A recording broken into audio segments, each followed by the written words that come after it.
The late autumn wind of 1888 was a blade sharpening itself on the high ridges of the Dakota Territory.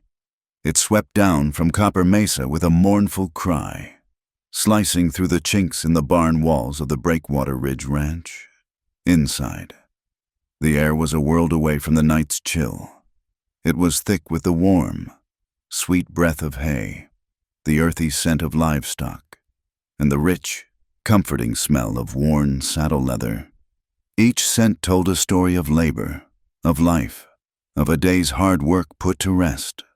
Wade Hollister felt the familiar weight of the barn's heavy door as he pushed it inward. The hinges groaned a low complaint, a sound as constant as the setting sun. In his right hand, a lantern swung gently, its rhythmic motion casting a circle of unsteady golden light that danced across the packed earth floor. The light painted fleeting portraits on the rough-hewn wooden stalls, glinting off a polished stirrup here, a brass buckle there. He moved with the quiet, deliberate pace of a man who knew every splinter and shadow in this space. He had come for the simple, nightly ritual of checking on his horses, a final survey before surrendering to the cold solitude of the main house. He expected to see the familiar silhouettes of his quarter horses, their heads low in their feed bags, their powerful bodies shifting in the straw. It was a sight that usually brought him a measure of peace, a sense of order in a life that had been anything but. But tonight, the expected order was broken. He stopped so abruptly that the lantern's light flared, its shadows jumping like startled things. His gaze was fixed on the center of the barn, near the massive post that supported the hayloft. The sight before him was so foreign, so deeply unexpected, that for a long moment, his mind refused to process it. It was a tableau not meant for his eyes, a private, sacred scene stumbled upon by accident. There, leaning against the sturdy oak beam, was Lena Morin, the quiet, downcast widow he had hired a month prior with the strictest of instructions. Her face, usually a mask of weary neutrality, was softened in the lantern's glow. Her shoulders, which always seemed braced for a blow, were relaxed, and in her arms, nestled against the worn fabric of her dress, were his children, his twin son and daughter, June and Cade. They were asleep, not fitfully, as they had been for so many months, but with a profound and absolute stillness. June's small head rested in the crook of Lena's left arm, her tiny fingers curled around a fold in the woman's sleeve. Cade was tucked against her other side, his face turned toward the warmth of her body, his breath a faint, rhythmic puff of air in the quiet barn. They were an island of perfect tranquility in the vast ocean of Wade's unsettled world. Then he heard it, a sound so faint it was almost part of the wind's song. Lena was humming, a low, broken lullaby that seemed to rise from a place of deep and ancient sorrow. It wasn't a beautiful melody. The notes were uncertain, the tune fractured as if pieced together from memory. It was a backcountry air, a song that had been weathered by hardship and loss. Yet it held a power that stunned him. It was a sound of pure, unvarnished comfort. As she hummed, her body swayed ever so slightly, a gentle, rocking motion that seemed to soothe the very air around them. The lantern light caught a glisten on her eyelashes, and he realized with a jolt that she was weeping silently. Tears traced slow paths down her dust-smudged cheeks, not for herself, it seemed, but for the sleeping children in her arms. Wade stood frozen in the shadows, a sentinel at the edge of a world he did not understand. A strange and painful pressure built in his chest. For 2 long years, since the day he had buried his wife, Maura, on the crest of Solace Hill, he had felt a sheath of ice form around his heart. It was a necessary armor, a cold, hard barrier that allowed him to function, to run his ranch, to face the endless, crying needs of 2 motherless infants. It had kept the grief at bay, frozen solid inside him. Now, watching this quiet widow cradle his children, hearing her broken song, he felt something shift within him, a crack, a tiny, hairline fissure spreading through the permafrost of his soul. His own words, spoken to Lena on the day she arrived, echoed in his mind. The terms had been clear, cold, and absolute. "Your work is in the barn and with the horses," he had said, his voice leaving no room for negotiation. "You'll sleep in the loft. You are not to come to the main house, under any circumstances." It was a cruel rule, he knew, but it was a necessary one. The house was a shrine to his loss, every room echoing with a silence that Mora's presence once filled. He couldn't bear the thought of another woman in her kitchen, by her hearth. He had hired her to clean the stables, nothing more. A pair of hands, a silent presence that would not disturb the delicate, fragile balance of his grief. But the rule, which had seemed so vital, so non-negotiable, now felt like a hollow, foolish thing. It dissolved in the face of the overwhelming peace emanating from the center of the barn. For months, the nights in the main house had been a torment of dual cries, a relentless chorus of infant misery that no one could quell. His heart, already raw, had been shredded night after night by the sounds of their distress. He had tried everything, but he could not give them the one thing they craved. Now, here in the straw-scented air, was the silence he had prayed for, delivered by the one person he had expressly forbidden from offering it. He took a slow, deliberate step back, melting deeper into the shadows. He would not disturb them. He would not let his presence shatter this fragile truce with the night. He pulled the heavy door closed with painstaking care, leaving only a sliver of an opening. Through it, he watched for another moment as the lantern light flickered over the three figures, a portrait of found solace. Then he turned and walked away from the barn, his boots sinking into the cold, damp earth. He stopped in the middle of the yard and looked up. Above, the Dakota sky was a vast, dark canvas, punctured by a million impossibly bright stars. The wind had not lessened. It pulled at the collar of his coat, carrying the scent of distant rain and the promise of a coming storm. He felt it then, a certainty deep in his bones. The storm was not just in the clouds. It was coming for Breakwater Ridge, for the silent woman in his barn, for the fractured pieces of his own life. Whispers were already gathering in the nearby town of Mistletoe Gulch, like tumbleweeds caught on a fence line. And in the heart of that storm, in the ashes of a life he thought was over, something new and terrifying and beautiful was beginning to stir.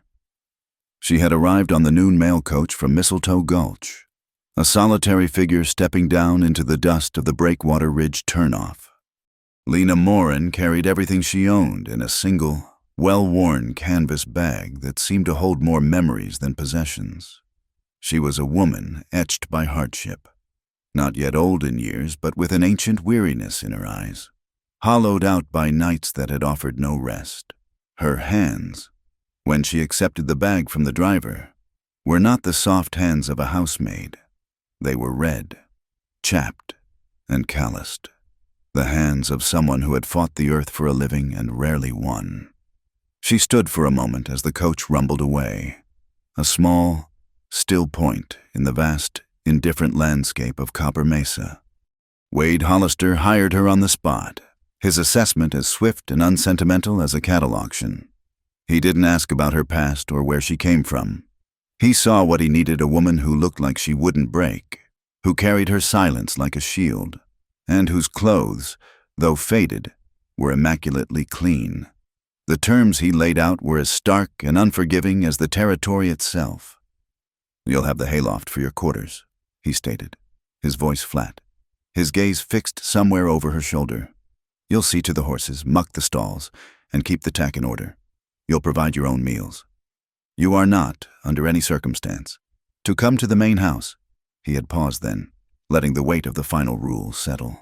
"The house is not your concern." Lena had simply nodded, her eyes downcast, a flicker of something unreadable resignation, perhaps, or understanding in their depths. For Wade, she was a solution to a practical problem, a cog in the machinery of his ranch, and he intended to keep it that way. Her presence, however quiet, did not go unnoticed. Silas Keever, the ranch foreman, watched her from the moment she first picked up a pitchfork. Silas was a man built of leather and gristle, who enforced the laws of Breakwater Ridge with a heavy-shouldered presence and a stare that could make a horse shy away. He trusted what he could see and measure the strength of a fence post, the weight of a steer, the fear in a man's eyes. Lena was an unknown quantity, a whisper in the wind, and his suspicion coiled around her like a lariat. He watched how she moved, how she worked, waiting for the inevitable misstep, the sign of weakness or deceit he was certain he would find. The poison, however, was already seeping into the ground from town. Tilda Crane, the housekeeper Wade had let go a month after Maura's passing, had not left quietly. She lingered in Mistletoe Gulch like a bitter fog, her face pinched with a permanent sense of grievance. She had been with the Hollister family for years, and in her mind, her dismissal was a profound betrayal.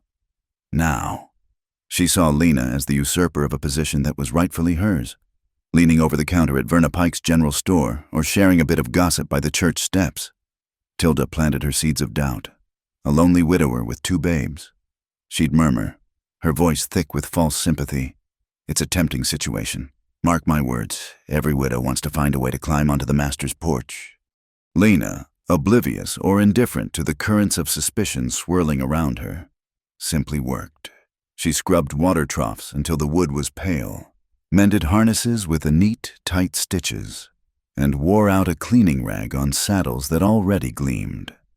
On the small, rough-hewn cutting board she used to slice her daily bread and cheese in the tack room. She scrubbed it so relentlessly it developed a soft, polished sheen. She was a ghost in the daylight, a tireless, efficient presence who spoke only when a direct question required an answer. And even then, her responses were clipped and sparse. The horses, creatures of instinct who cared nothing for gossip, responded to her in a way they never had with Silas.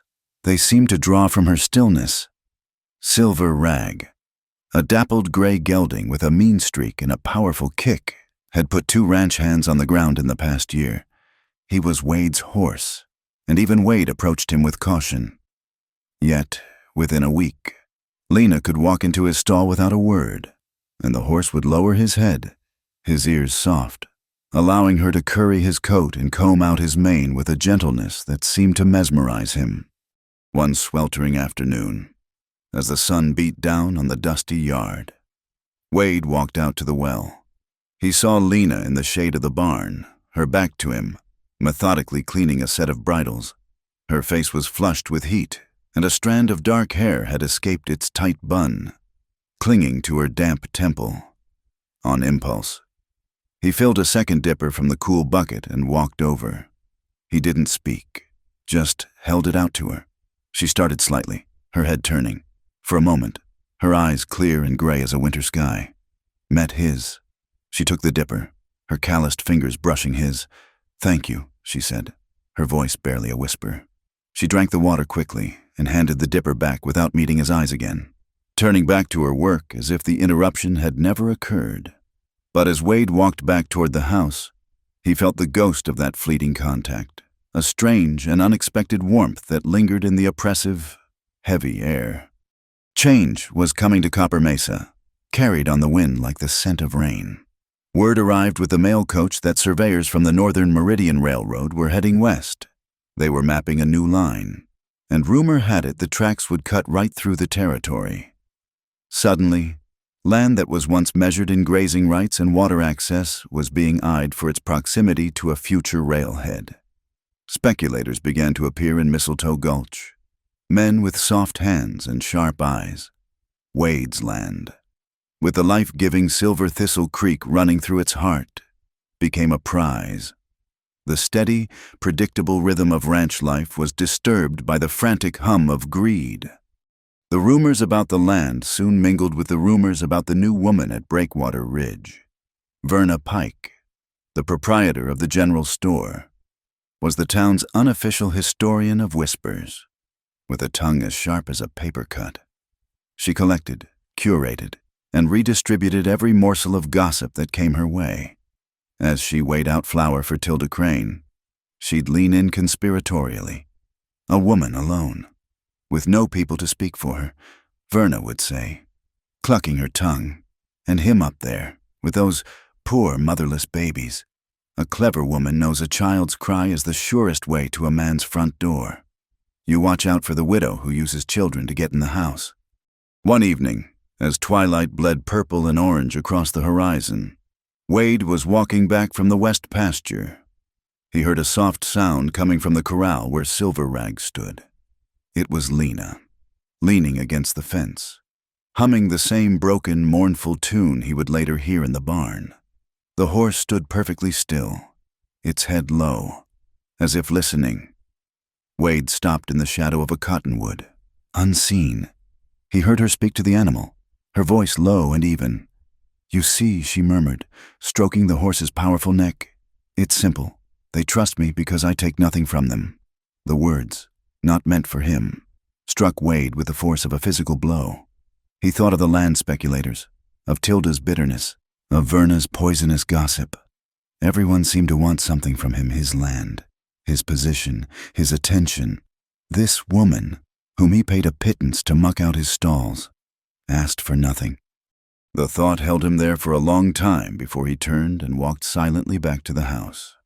The first month passed, 31 days, and Lena Morin held true to her side of the stark bargain. She never once approached the main house. She never once crossed the invisible line Wade had drawn in the dust between the barn and his home.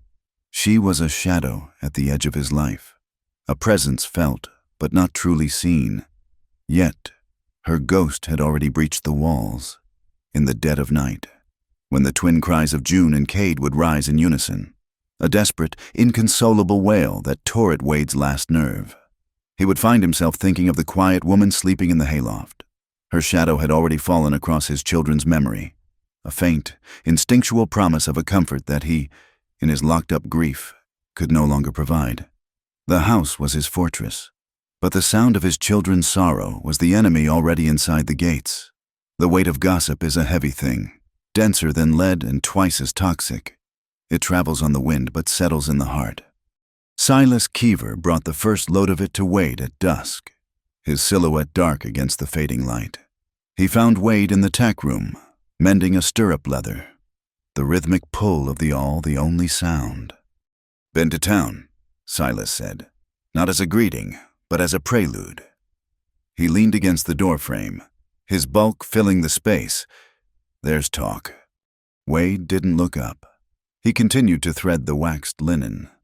"There's always talk." "This is about the woman," Silas pressed, his voice a low gravel. "They're saying she's been seen lingering, near the main house, close to the nursery window." Wade's hand paused. He gripped the wooden handle of the awl, his knuckles turning white in the dim lantern light. He could feel the foreman's eyes on him, watchful, waiting for a reaction, an order, a denial. Wade gave him nothing. He took a slow breath, the air thick with the smell of leather and linseed oil. And then he resumed his work, the needle punching through the thick hide with a small, violent sigh. The silence stretched, becoming its own answer. Silas grunted, a sound of grudging respect for a silence he couldn't penetrate, and pushed himself off the doorframe, melting back into the evening shadows. But the poison had been delivered. In Mistletoe Gulch, the gossip found its most fertile ground in Verna Pike's general store, a place where whispers were traded as freely as coffee beans. Tilda Crane was there, her face a mask of sorrowful concern that didn't quite reach her hard, resentful eyes. She was ostensibly buying a length of blue ribbon, a small vanity she couldn't afford. Verna, knowing this, extended the credit with a knowing smile. The transaction was a formality. The real currency was information. "It's a worry, it is," Tilda said, stroking the satin ribbon as if it were a pet. "A man like Mr. Hollister, so lost in his grief. And those poor babies." She leaned closer to Verna, her voice dropping to a confidential murmur. "I heard something about her, that Morin woman, from a cousin who passed through Willow Flats, said she was seen with a child there, a year or two back. No one knows what became of it. Tilda paused, letting the implication hang in the air between the pickle barrel and the sacks of flour. A woman who's lost one, or left one, she amended, her words a masterpiece of insinuation. She might get desperate to make things right, even if it's with another woman's children. Verna's eyes lit with the fresh, cruel detail. It was a good story, a believable one. It gave the town's vague suspicion a sharp, wicked edge. Back at Breakwater Ridge, the nights were the hardest. The house, so full of life when Maura was alive, had become a tomb of echoes.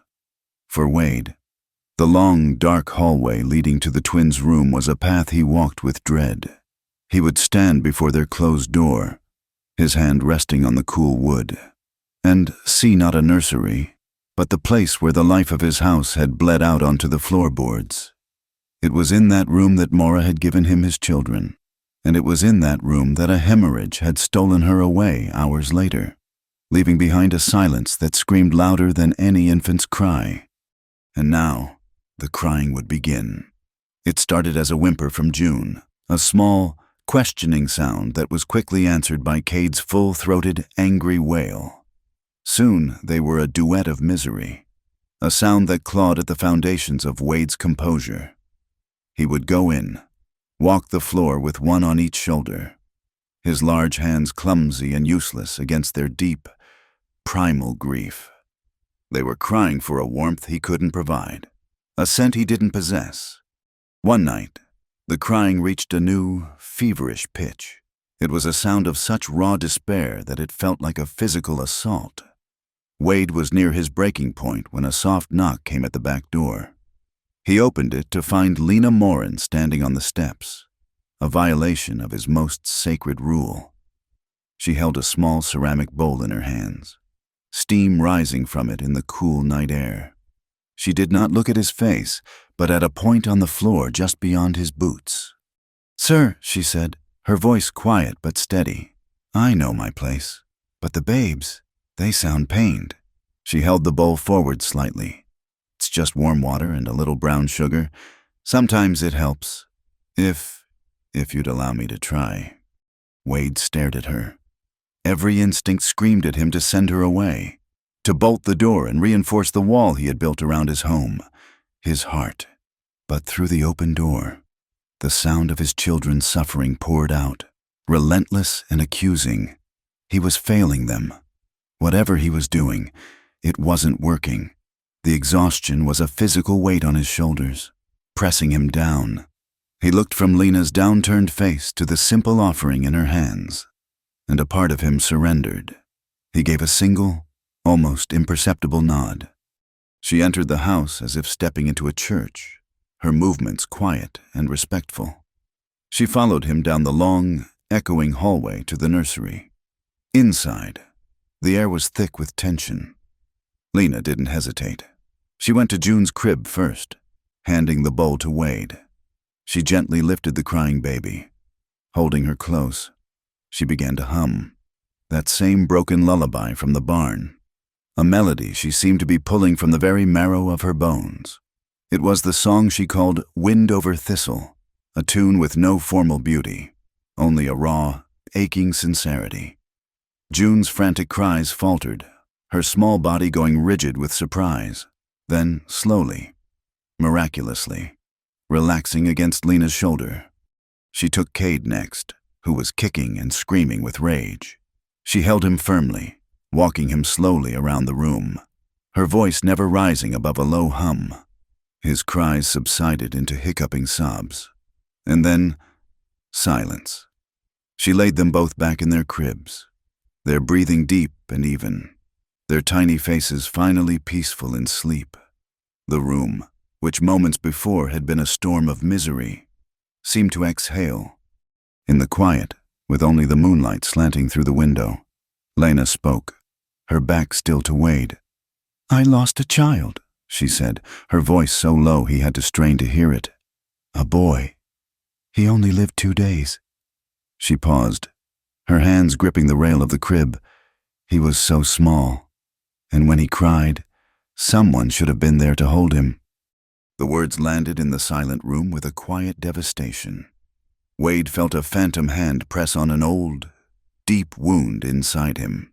It was not a plea for sympathy, but a simple statement of fact, a truth that forged an immediate, unspoken bond of loss between them. He had no words. He could only stand there as she slipped past him and out of the house, leaving behind a silence that was, for the first time in 2 years, truly peaceful. The next morning, as the sun rose, Silas Keever was watching. He saw Lena emerge from the main house, her face pale in the early light. He saw the way she hurried back toward the barn, her shoulders hunched as if expecting a blow. And he saw something else. On the sleeve of her dark dress, just near the cuff, was a small, sticky, perfect handprint, a mark left by a child's fingers dipped in sweetened water. Silas's lips pulled into a thin, knowing smirk. Soft proof. He muttered to the empty yard. Proof, he was sure, that the game had begun. That same week, the surveyors arrived. They hammered red-painted wooden stakes into the rich earth along the banks of Silver Thistle Creek, a stark, violent intrusion on the landscape. The railroad was no longer a rumor. It was a promise, and its path cut across the most valuable, well-watered section of Breakwater Ridge. The news brought men like Jeb Raleigh sniffing around Mistletoe Gulch, land speculators with bottomless appetites and flexible morals. His eyes, small and greedy, were fixed firmly on Wade Hollister's ranch. Tilda Crane saw her opportunity. She sought out Silas near the stables, her manner urgent. "Now's the time," she hissed. "With Raleigh and the railroad putting pressure on him, he's off balance. Push her out now. Make him see she's trouble. The door to the main house will open again. A man needs a proper housekeeper, not a barn witch." Silas listened, his face impassive. He looked toward the house, then back at Tilda's eager, pinched face. He wasn't a man to be pushed. He had his own timetable, his own ambitions. "Proof will come," was all he said, turning his back on her and leaving her standing in a cloud of dust and frustration. Lena continued her work, her silence now a source of intense speculation. She mucked the stalls, she groomed the horses, she kept to the barn, but something had irrevocably shifted. Sometimes, Wade would find himself standing at the edge of the yard, just watching the barn door. He'd be holding his hat in his hands, twisting the brim, on the verge of walking over, on the verge of saying something, "Thank you," or "I'm sorry," or "I understand." But the words would never come. He would put his hat back on, turn away, and retreat to the haunted quiet of his house. A man trapped between a rule he had made and a comfort he desperately needed. The storm did not arrive. It assembled. It gathered itself in the west, a slow, malevolent congregation of clouds the color of lead, rolling in over the jagged silhouette of Bad Hand Bluff. The air grew heavy, still, and charged with an unnatural energy, a silence that hummed just below the range of hearing. Then the wind came, not as a breeze, but as a physical presence, a great sighing beast pressing against the ranch. It found every crack in the old wood of the house and barn, moaning as it squeezed through, making the doors groan in their frames and the window panes rattle with a frantic, teeth-chattering fear. A sharp, metallic scent, the smell of ozone, pricked the air, the smell of the sky being torn open. Wade Hollister stood on the porch of the main house, his hand resting on the weathered rail. His eyes narrowed against the horizon. He could feel the pressure dropping in his bones. This was no ordinary autumn squall. This was a brawler, a thing with fists.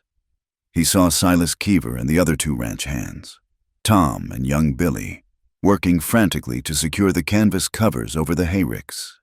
Silas moved with a brute efficiency, his broad shoulders squared against the rising gale, his shouts swallowed by the wind's roar. Then the sky broke. The first drops of rain were not drops at all, but thick, heavy pellets that struck the dusty ground with audible smacks, raising little puffs of dirt. Within moments, it was a deluge, a solid sheet of water driven almost horizontally by the wind. The world dissolved into a churning gray chaos. Visibility shrank to a few dozen yards. The familiar shapes of the corrals and outbuildings became blurry, ghostly suggestions of themselves. A sound like a freight train ripped through the air, followed by a splintering crack. Wade's head snapped toward the barn. A huge section of the eastern roof, a dozen or more wooden shingles, had been torn away by the wind and flung into the maelstrom like a handful of discarded playing cards. Silas Wade roared, his voice barely carrying over the storm. He pulled on his heavy oilskin coat and jammed his hat down, already striding into the downpour. "Get a tarp over that roof gap, Tom. Billy, with me. We check the fences. If the north pasture fence goes, we'll lose the whole herd to the canyons by morning." The men moved with the grim purpose of those long accustomed to fighting the land. Silas, cursing the wind, wrestled a massive tarred canvas toward the barn, the wind catching it like a sail and nearly pulling him off his feet. Wade and the others mounted their horses, the animals skittish and wild-eyed, their manes whipping across their faces. They rode out into the heart of the storm, heads bowed. 3 small, determined figures against the overwhelming fury of nature. Inside the barn, Lena Morin had been trying to calm the horses. The sound of the roof tearing away had sent them into a panic, their powerful bodies crashing against the stall doors. She moved among them, her voice a low, steady murmur, her hands firm and reassuring on their trembling necks. She was not afraid of the storm's violence. She was afraid of its consequences. Through the open hayloft door, she could see the main house, a faint, beckoning light in one of the windows, and she could hear, even over the storm, the thin, terrified wails of the children. She knew Wade was out in the tempest, and she knew the twins were alone in that big, echoing house, with only the storm for a lullaby. Her promise, Wade's rule, held her for a long minute. "You are not to come to the main house." The words were a brand on her conscience. But then came a flash of lightning that bleached the world white, followed an instant later by a deafening crack of thunder that seemed to shake the very foundations of the earth. The twins' cries escalated into shrieks of pure terror. In that moment, the rule shattered. It was a man's law, a law of grief and pride. The storm was older, and the fear of a child was a law unto itself. Another searing flash of lightning split the sky. Had anyone been watching, they would have seen a biblical portrait etched for a split second against the chaos, the figure of a woman, her thin shawl whipped away by the wind, her dark hair plastered to her skull. She held a small child, June, wrapped tightly in her arms, her other hand firmly grasping the small fist of a little boy, Cade, as she guided him through the sucking mud of the yard. Her face, illuminated by the ghostly light, was a mask of serene, unshakable resolve. She was not a servant breaking a rule. She was a mother answering a call. She half carried, half dragged the children through the back door and into the cavernous kitchen. The room was cold and dark, the fire in the great stone hearth long dead. The twins were shaking uncontrollably, their small bodies racked with cold and fear. June buried her face in Lena's neck, while Cade clung to her leg, his knuckles white. "Hush now," Lena whispered, her voice a rock in the storm. "Hush, we'll have a fire in a moment." Her movements were swift and economical. She found the kindling box and pulled out a handful of dry pine shavings. With a flint and steel, her chapped hands working with practiced surety, she struck a spark. A tiny ember glowed, and she blew on it gently, coaxing it to life. A small flame licked at the shavings, and she fed it larger pieces of wood until a cheerful, crackling fire began to push back the room's oppressive gloom. She filled the heavy black iron kettle with water from the pump and hung it on the hook over the fire. Then, she knelt on the hearthstones and gathered the children to her. She chafed their small, cold hands in hers, letting them press their faces against the dry wool of her sleeves. Gradually, their shivering subsided, replaced by the drowsy stillness of exhaustion. An hour later, Wade stumbled back into the house. He was soaked to the bone, his coat dripping a puddle onto the floorboards. Mud was caked to his boots and clung to his trousers. He was bone-weary, the fight with the storm and a broken fence having drained every ounce of his strength. He pushed back his hat, water streaming from the brim, and was about to call out when he stopped dead in the doorway of the kitchen. He was met with a vision from a life he thought he had lost forever. The kitchen, which for 2 years had been a cold, utilitarian space, was alive with warmth and light. The fire in the hearth blazed, its red-gold glow painting the room in soft, dancing colors. Steam rose from his heavy cloak, which Lena had hung on a peg near the flames. The furious roar of the storm outside seemed distant now, muted to a low, frustrated rumble, and on a small braided rug before the fire, his children were asleep, their heads pillowed on Lena's lap. Cade's small hand was curled loosely in hers. June's thumb was near her mouth, her breath a soft, even sigh. Lena herself was watching the flames, her expression one of profound stillness, one hand resting protectively on Cade's back. It was a scene of such perfect, unassailable peace that it stole the breath from his lungs. It was warmth. It was safety. It was home. It was everything he had been starving for. The last of the ice around his heart didn't just crack, it shattered. Lena heard him then and looked up. Her eyes were calm, showing no fear or apology, only a quiet statement of fact. She had done what needed to be done. Wade found his voice, though it came out as a rough croak. He walked closer, shedding his wet coat. The words were few, but they were the girders of a new world being built between them in the firelight. "Stay," he said.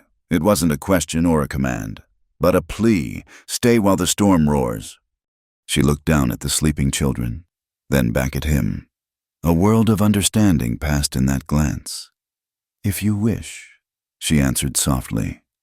He gave a single, sharp nod, a gesture that sealed a pact far deeper than any words. From the darkened window of the bunkhouse, Silas Keever watched the kitchen light. He saw Wade's entry, saw the tableau by the fire. He couldn't hear the words, but he understood the scene perfectly. He saw his own authority, his rigid control over the ranch's hierarchy, dissolving in that warm, yellow glow. He spat a stream of tobacco juice into the mud and turned away from the window, his lips curled in a scornful sneer. Miles away, in Mistletoe Gulch, Tilda Crane and Verna Pike, huddled in the general store, saw the light appear in the main house window where there had been none for 2 years. Tilda's face broke into a triumphant, ugly smile. "There," she whispered to Verna, her voice humming with vindication. "It's done. She's in the house." That night, Wade made a makeshift bed for them on the floor of the small front parlor, a room that had been kept shut since Maura's death.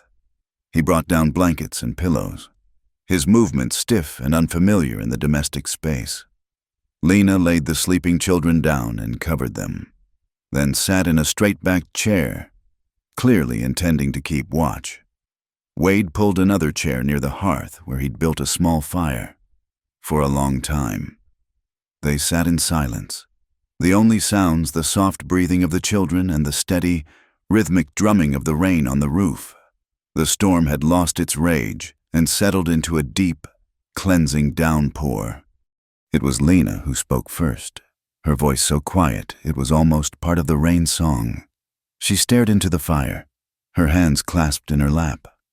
"My boy," she said. "He was born in a storm like this one. The roof of our sod house leaked. I held him all night, trying to keep the drips from falling on his face." She fell silent for a moment, lost in the memory. He was gone before the sky cleared. Wade felt the confession settle in the room, a sacred, painful offering. He found himself answering it with one of his own, speaking of things he hadn't allowed himself to voice in 2 years. "Maura loved the rain," he said, his voice thick. "She said it was the earth's way of washing itself clean.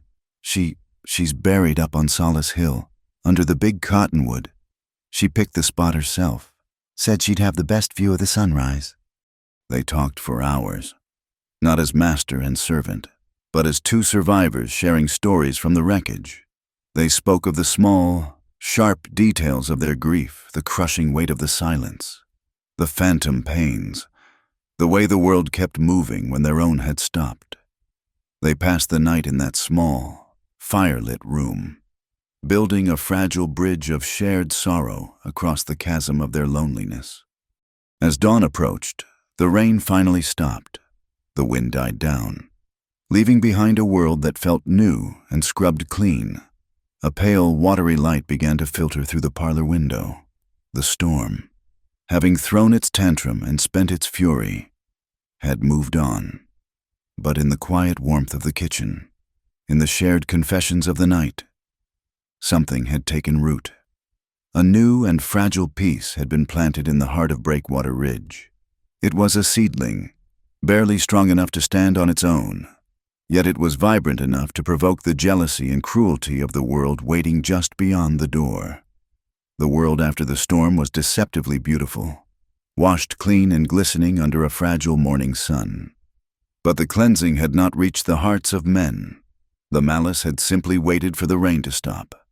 It was Tom, the younger ranch hand, who found it.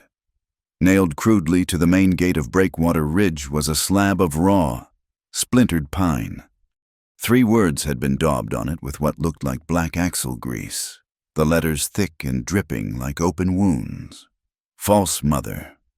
Wade saw it from the porch. He didn't run. He walked, each step a measured, deliberate beat of fury on the damp earth. He reached the gate and stared at the sign, his face a granite mask. The insult was not just aimed at Lena. It was a violation of his home, a public branding of his private pain. With a single, controlled motion, he ripped the board from the gate, the nails screaming as they came free. He didn't splinter it or cast it aside. He carried it with him back to the barn, a piece of evidence, a declaration of war. He strode into the barn, the board held in his left hand like a broken shield. Lena was there, brushing down silver rag, her movements calm and rhythmic. She saw the sign in his hand, saw the words, and for a fleeting moment, a shadow of an old, familiar pain crossed her face. Her hand stilled on the horse's flank. She said nothing. She didn't need to. Her quiet dignity in the face of such ugliness was more potent than any outcry. Wade's own fury, which had been a white-hot coal in his chest, solidified into cold, hard purpose. He laid the sign on a workbench, turned to his saddle, and pulled a horseshoe and a handful of nails from his saddlebag. He moved with a terrifying economy of motion. He saddled Silver Rag, the horse sensing the change in him, standing unnervingly still. He mounted, the hateful sign tucked under his arm, and galloped out of the yard without a backward glance, leaving a stunned Silas Keever staring after him from the bunkhouse door. He rode into Mistletoe Gulch not like a man, but like an omen. The sound of Silver Rag's hooves hammering the main street was a summons. People stopped what they were doing. Faces appeared in the windows of the general store and the saloon. The usual morning chatter died, replaced by a thick, expectant silence. As Wade rode, a space cleared around him. The townspeople parted like water before a ship's prow, their whispers following in his wake. They saw the grim set of his jaw, the thunder in his eyes, and the crude sign he carried. He dismounted in front of the town hall, a simple clapboard building that also served as the church on Sundays. He didn't tie his horse.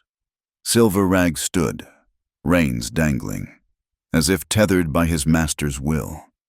Wade took a piece of paper and a nail from his coat, using the head of his revolver as a hammer.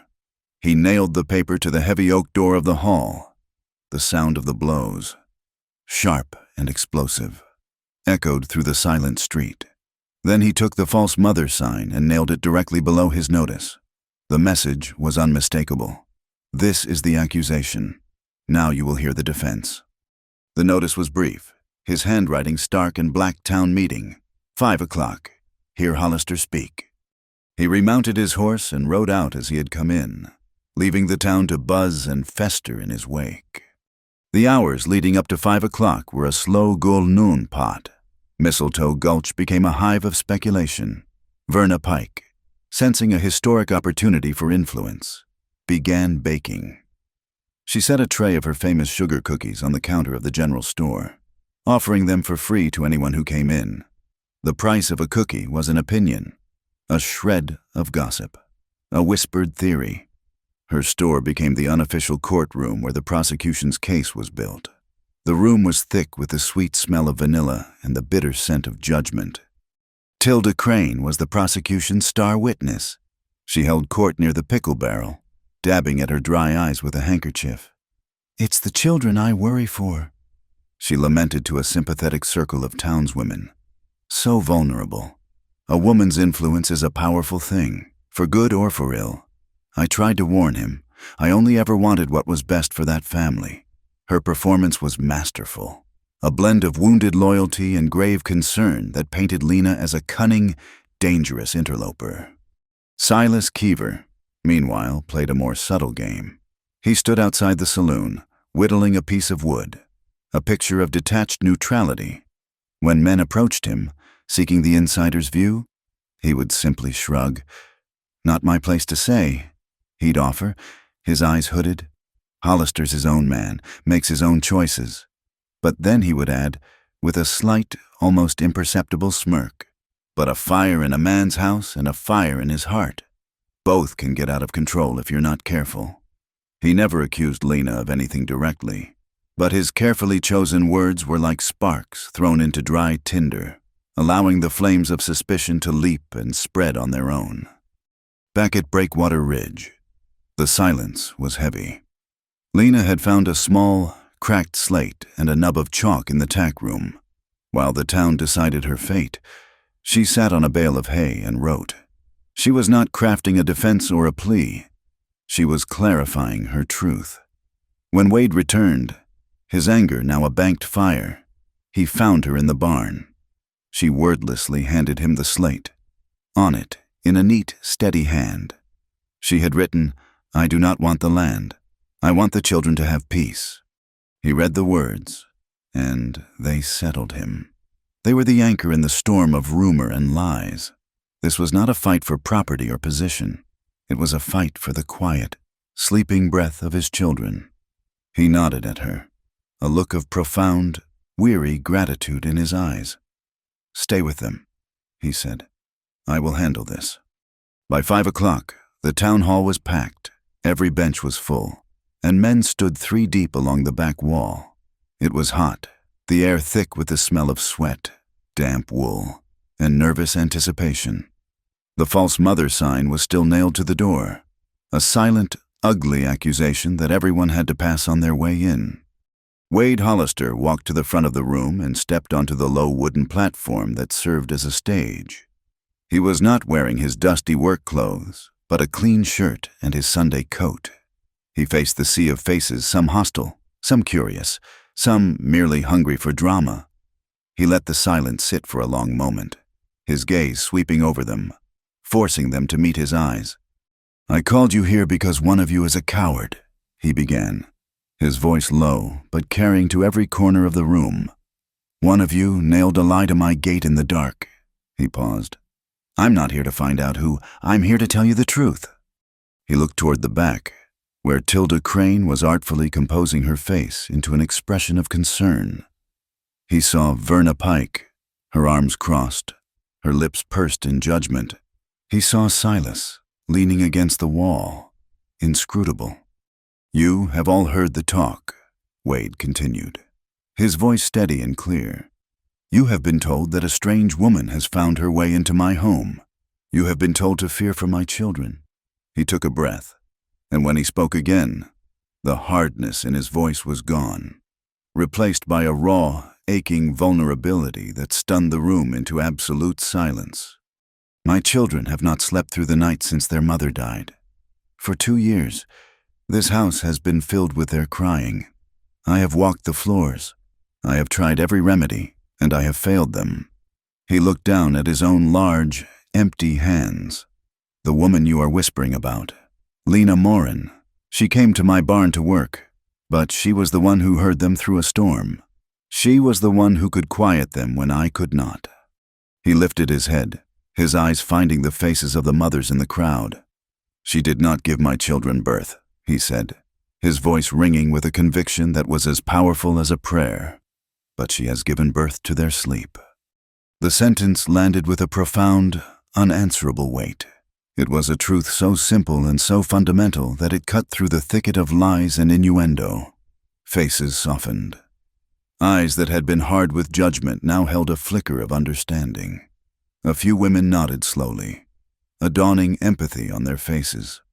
Into the stunned silence, a new voice rose, strong and clear from the back of the room. Anyone who stays through the storm is family. It was Mrs. Orrin, a widow whose 3 sons had been killed with Custer at the Little Bighorn. She was the town's matriarch of grief, a woman whose opinion was forged in unimaginable loss and respected by all. She stood tall, her weathered face a testament to her endurance. Her words were not a suggestion, they were a verdict. The wind in the room shifted. The tide of public opinion, so recently flowing against Lena, began to turn. But before the sentiment could fully solidify, a different voice cut through the air, dripping with cynicism. "That's a fine sentiment, Martha," said Jeb Raleigh, the land speculator. He was leaning against a side wall, a smug smile on his face. He represented the town's greed, its ambition, its suspicion of anything that couldn't be measured in dollars and acres.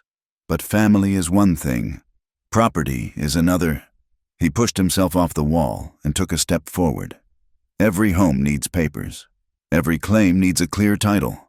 A man in Mr. Hollister's vulnerable position should be careful about who he lets over his threshold. Things can get complicated. Titles can get challenged.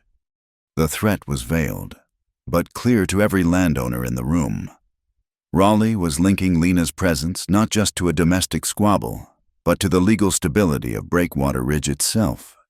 He was trying to make her a liability, a risk to Wade's legacy. The meeting dissolved after that.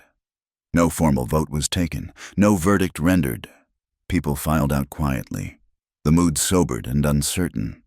Wade had won the battle for the heart, but Raleigh had opened a new front in the war for the land. As the crowd dispersed, some people gave Wade a nod of support. A few of the women sought out Mrs. Orrin to murmur their agreement, but others still walked away with a shadow of doubt in their eyes, the speculator's warning echoing in their ears. The immediate, vicious judgment had been faced down. Lena Morin was no longer just a whispered name. She was a woman whose presence had been defended, whose value had been declared. The town had stopped seeing her as just a splinter to be removed. But the wound was far from healed, and the infection of greed and suspicion still festered just beneath the surface. The peace that followed the town meeting was a fragile, brittle thing, like a thin sheet of ice over deep, dark water. It held for a few days, a period of watchful calm, before the first crack appeared. It came in the dead of night, not as a shout, but as a smell. Lena was the first to sense it. She was sleeping on the makeshift bed in the parlor, a habit she'd kept since the storm, wanting to be close if the children cried. She woke suddenly, her senses on high alert, a predator's instinct for danger overriding the fog of sleep. The air was wrong. It was sharp, acrid, and thick with the unmistakable stench of burning hay. She moved without a sound, a shadow gliding through the dark house. She didn't scream or raise an alarm that would frighten the children. She went straight to the bunkhouse and hammered on the door. Silas Fire. Silas Keever was out in an instant, pulling on his boots, his face grim, in the main house. Wade was already awake, alerted by the same gut-wrenching smell. The 3 of them converged in the yard, a frantic, unlikely alliance against the night. A malevolent orange glow was pulsing from the main barn, smoke pouring from the open hayloft door. The horses, Wade yelled, grabbing a heavy canvas tarp from a wagon. The well, Lena shouted to Silas, "Already running for the buckets." They worked with a desperate, unspoken synergy. Silas, his immense strength a vital asset, hauled bucket after bucket of water, a human machine against the flames. Lena, nimble and fearless, formed a chain with him, her smaller frame straining with the weight of the water. Wade, meanwhile, climbed the outer ladder to the loft, the heavy, water-soaked tarp over his shoulder. The fire wasn't large yet, a greedy tongue licking at a pile of loose straw near the back wall. But it was growing fast, feeding on the dry tinder. Wade flung the tarp over the heart of the blaze, smothering it, beating at the edges with his gloved hands. The smoke was thick and choking, but he persisted until the last ember was extinguished. They stood in the aftermath, chests heaving, faces black with soot. The quick, decisive action, aided by the residual dampness in the barn's timbers from the great storm, had saved it. It was not an accident. The fire had been deliberately set, a small, cowardly act of terror meant to smoke them out. As the adrenaline receded, they began to search the scene. It was Silas who found it, his boot nudging something in the blackened straw. He bent down, his large frame hiding his discovery from the others. It was the stub of a cigar, its end still damp. He recognized the distinctive paper band immediately, a gold-embossed P&S, Pike & Sons, the expensive, hand-rolled cigars that Verna Pike imported specially for a few of her wealthier customers. Jeb Raleigh was one of them. Silas's eyes narrowed. He didn't show it to Wade. With a deft movement, he palmed the cigar butt and slipped it deep into his pocket. Information, he knew, was a form of power.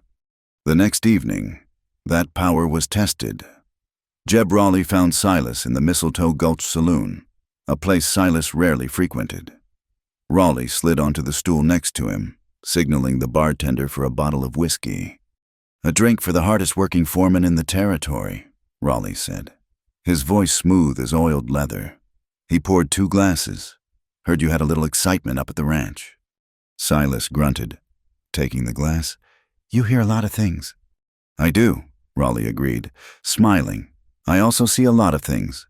I see a good man working for a fool, a man who lets his grief and some stray woman cloud his judgment." He leaned closer, his voice dropping. "That railroad is coming. Silas, the value of that land, especially the parcel along the creek, is going to explode. Hollister's too blind to see it. He's vulnerable." Raleigh took a drink, his eyes glinting. "A man like you, a man who understands the way the world really works. You could help persuade him to sell off a corner of that pasture, a corner we could both get rich on." Silas was silent. He swirled the whiskey in his glass, watching the amber liquid catch the light. The offer was tempting. It was a shortcut to the kind of independence he craved. But he also saw the snake in the grass. He thought of the cigar butt in his pocket. He thought of Wade, a hard man but a fair one. "I work for Hollister," Silas said finally, his voice non-committal. Raleigh laughed, a low, unpleasant sound. "Loyalty is a fine thing. Until it costs you, think about it." He slid off the stool and walked away. As the saloon door swung shut behind him, Silas caught a flicker of movement on the dark porch outside. A woman's silhouette, watching, waiting. Tilda Crane. The pieces were clicking into place. Wade, meanwhile, was conducting his own quiet investigation. The day after the fire, he found a set of unfamiliar boot prints near the old, disused supply shed at the far end of the yard. The prints were deep, made by a heavy man, and partially scuffed, as if someone had stood there for a long time, watching the house. It was Lena, however, who found the more delicate clue. While sweeping the mud-caked back porch, her eyes, accustomed to noticing the smallest details, caught a flash of color in a hardened clump of dirt near the woodpile. She knelt and carefully worked it free. It was a tiny scrap of thread, a vibrant, royal blue. She straightened up, her mind racing. She had seen that exact shade of blue ribbon only once in Tilda Crane's hair the day of the town meeting. The threads of the conspiracy were beginning to show, but the most damaging revelation came from the mouth of a child. A few days later, Lena took June and Cade into town for a rare treat, a piece of rock candy from Verna Pike's store. Verna was polite but cool, her gaze assessing. As Verna handed June the candy, the little girl, who was just beginning to string words into sentences, pointed a sticky finger at Lena and said, "Clear as a bell, Mama Lena." Then she turned to Verna, her expression serious. "Miss Tilda said, 'No, Mama Lena.'" The air in the store froze. Verna's hand, reaching for Cade's penny, stopped in midair. She looked from June's innocent, questioning face to Lena's, and for the first time, the hard certainty in Verna's eyes wavered. She saw not a scheming manipulator, but a woman who had clearly earned a child's love. She saw Tilda not as a wronged victim, but as someone who would poison a child's mind with bitterness. Verna said nothing. She simply took Cade's penny, her lips pressed into a thin, tight line, and turned away. The seed of doubt had been planted. At the ranch, a new routine was taking shape. Lena, seeing the exhaustion that lined Wade's face, offered to help with the ranch ledgers. It was a task Maura had always performed, her elegant script filling the pages with the ranch's lifeblood costs, sales, profits, losses. Wade hesitated, feeling it was another line being crossed, another part of his late wife's domain being occupied. But the stack of receipts and bills was overwhelming. He finally, reluctantly, agreed. That evening, he came into the kitchen and saw Lena at the table, a lantern casting a warm glow on her bent head. The ledger was open before her. She was not merely writing, she was bringing order to chaos, her handwriting neat, clear, and steady. He looked at the columns of figures, so different from Maura's looping cursive, yet just as precise, and it didn't feel like a violation. It felt right. It felt like a partnership. For the first time in years, he looked at the workings of his home and saw the presence of a woman's hand, not as a haunting memory, but as a living, breathing part of its future. The next day, Silas sought out Wade. "Boss, I need to report something. I'm missing a coil of my best rope from the tack room, and my branding knife is gone." He held out his hands. "The one Knox Rowe made for me, with the KR stamped on the hilt." Wade's eyes narrowed. "When?" "Sometime in the last week," Silas said. Later that afternoon, Wade rode into town and paid a visit to Knox Rowe's blacksmith shop.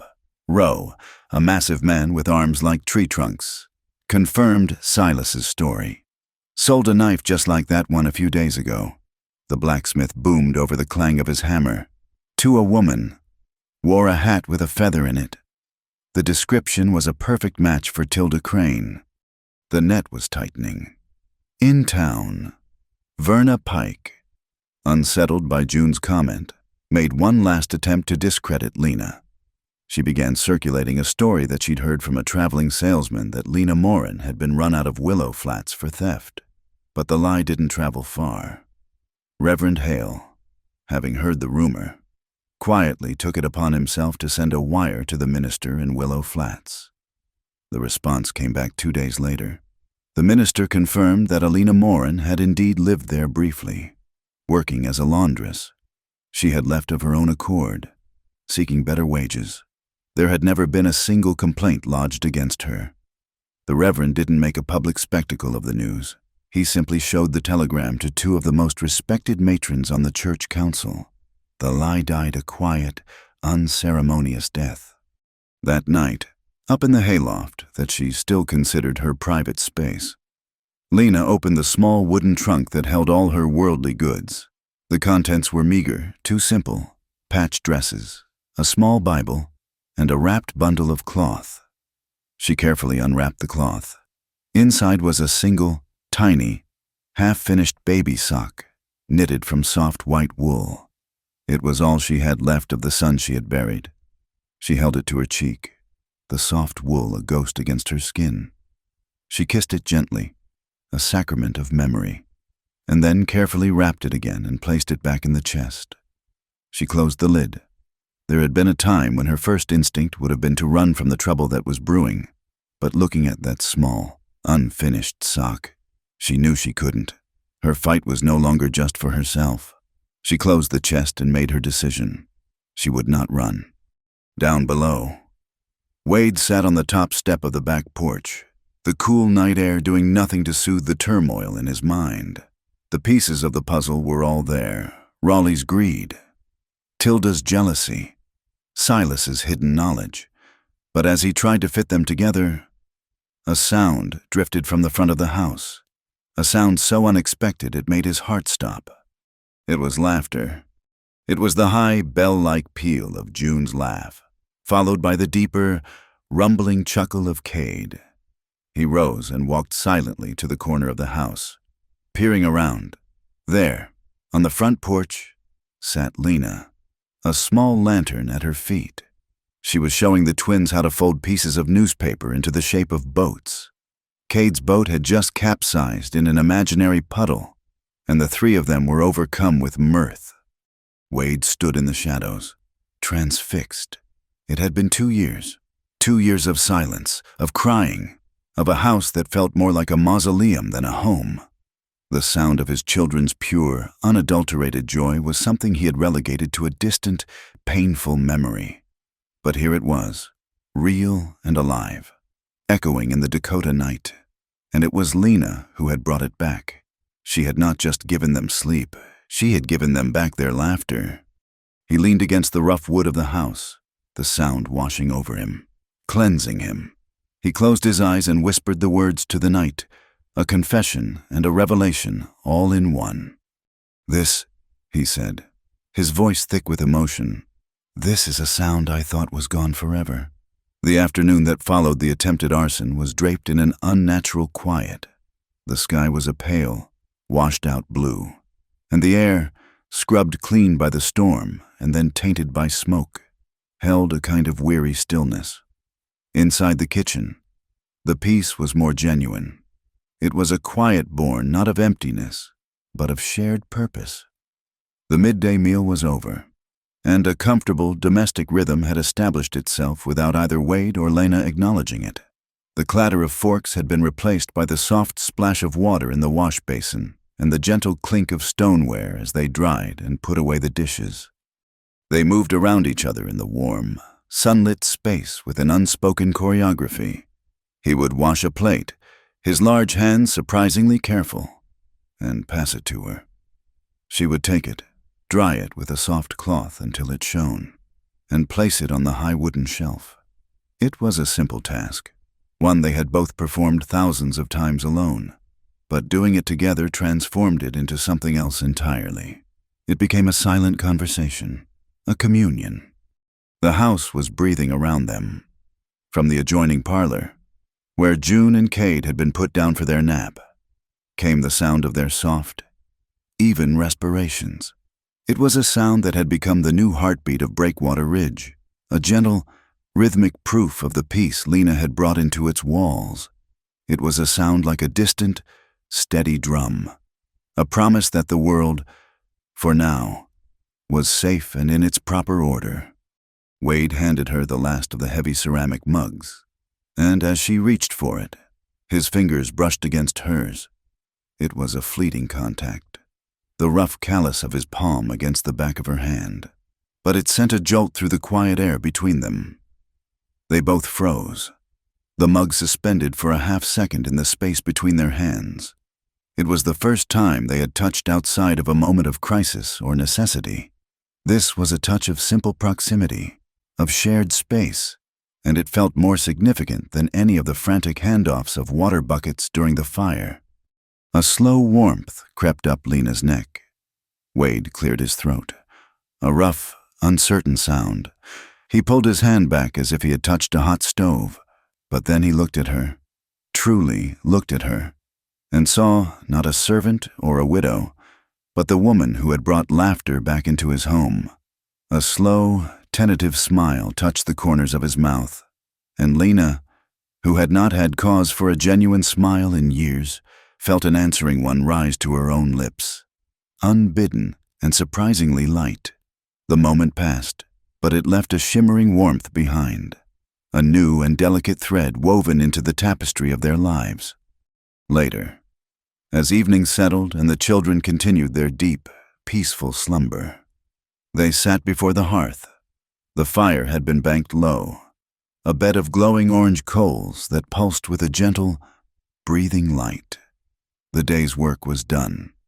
The looming threats of Tilda and Raleigh and a suspicious town seemed to be held at bay by the sturdy walls of the house, kept out by the circle of warmth cast by the fire.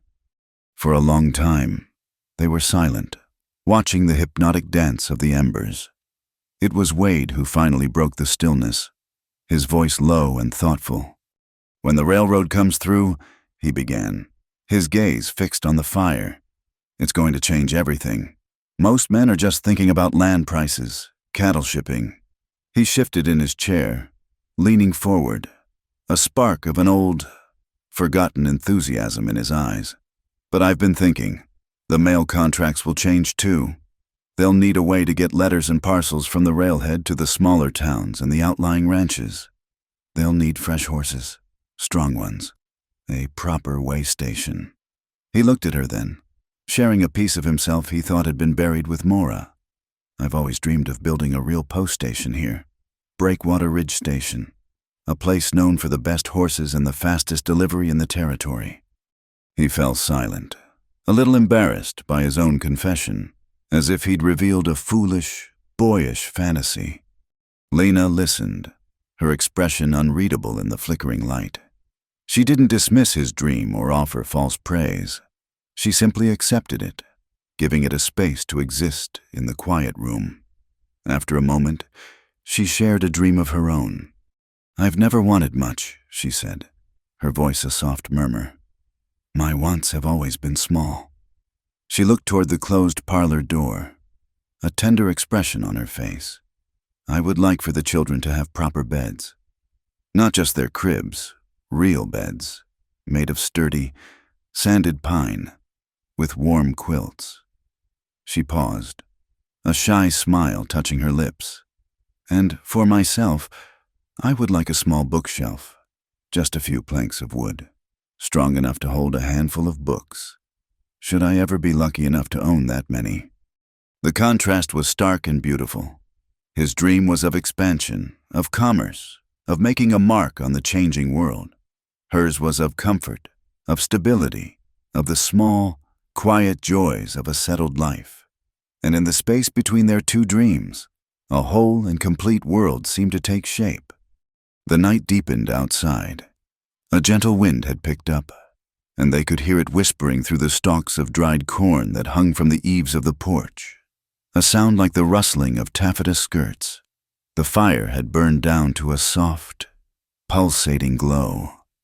Wade rose from his chair and stood before her, his large frame silhouetted against the embers.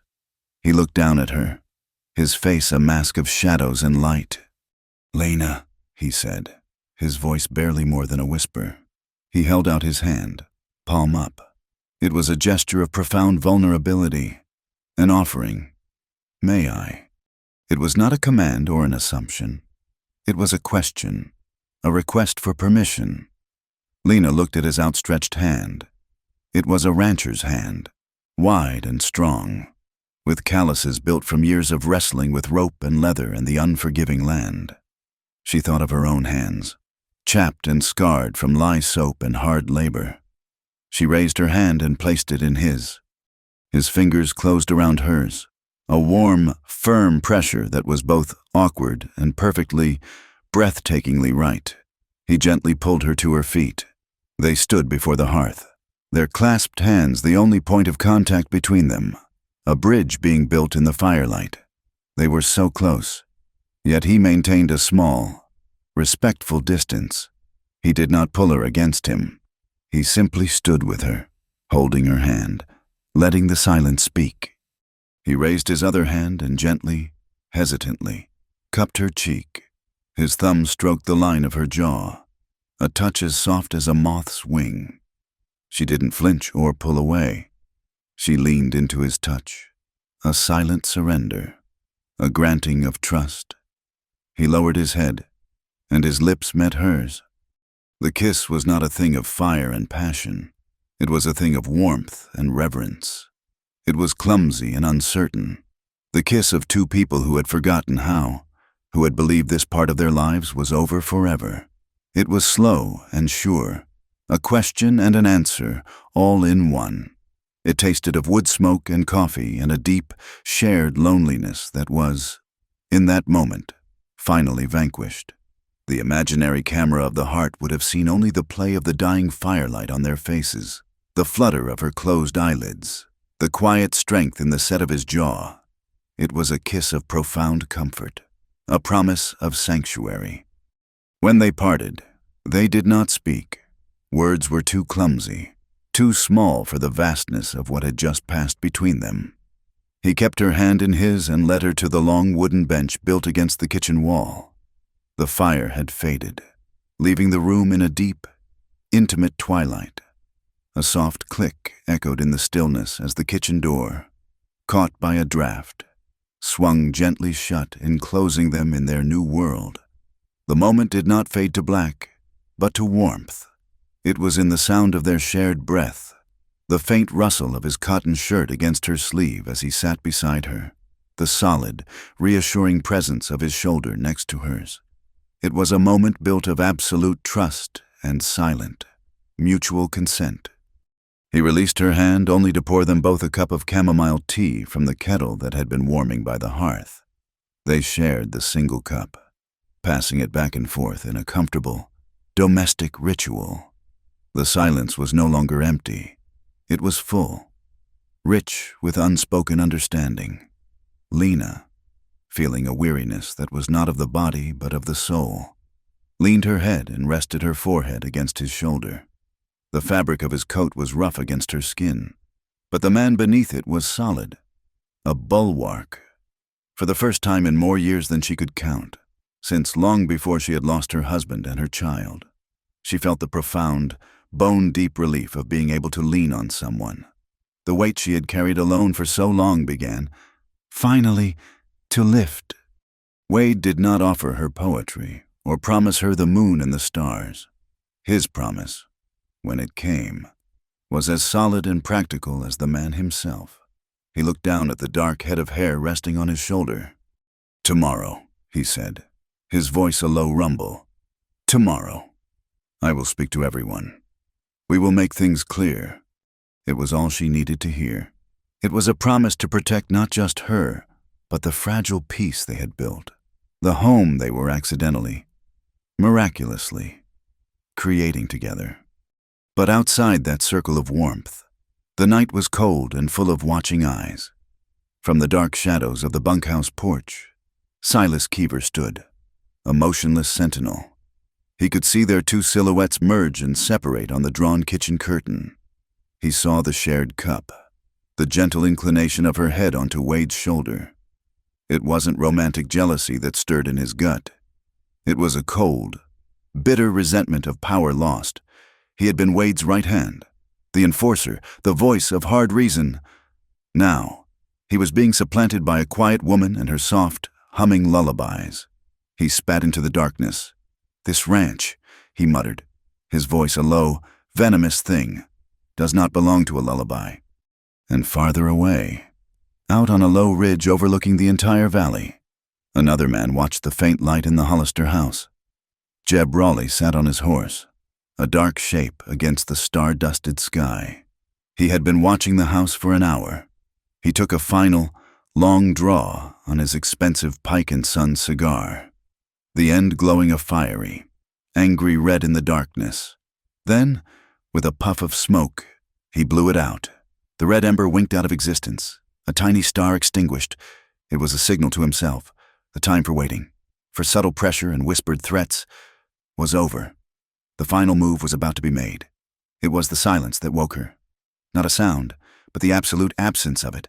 In the pre-dawn gloom of the parlor, Lena's eyes snapped open. For months, the first sound she heard each morning was the soft, sighing breath of the sleeping twins, the gentle rustle as one of them turned in their crib. Now, there was nothing. A profound, unnatural stillness had fallen over the house, a vacuum where life should have been.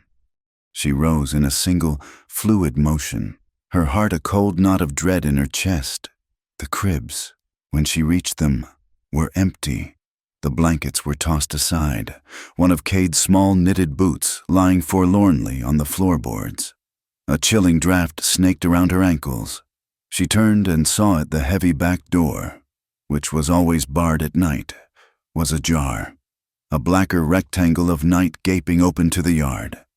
Panic, cold and sharp, tried to claw its way up her throat, but she swallowed it down. Fear was a luxury she couldn't afford. She moved to the doorway, her bare feet silent on the wood.